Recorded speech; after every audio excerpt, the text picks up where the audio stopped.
السيور دي ما فيهاش هزار. حصل موقف من قريب، كنت في مركز من مراكز الصيانه المحترمه اللي بتعامل معاها، بنزل لهم قطع غيار وكده. العميل اتقال له قدامي السير مشقق، السير كان خلاص ابتدى يشقق واتقال له غير السير.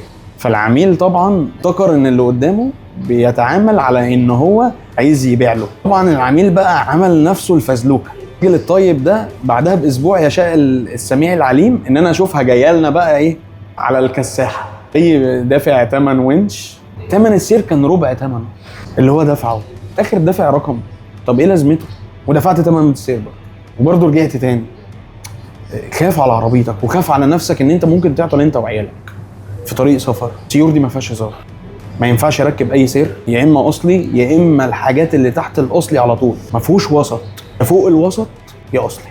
فكره ان انت تدور على سعر وتقول لي اصلي شفته عند فلان، يا عم ده بالراحه بس. انت بيضحك عليك، انت بتلعب بيك الكوره. انت بتشوف دوت ضارب سعر ده عشان خاطر هو ايه، هو مش ضربه عشان حاجه، هو ضربه عشان هو اللي عنده مضروب اصلا، فهو ضارب لك السعر. مش دايما تجري ورا السعر، دور دايما على الكواليتي وان الحاجه ديت انت جايبها من مكان مضمون.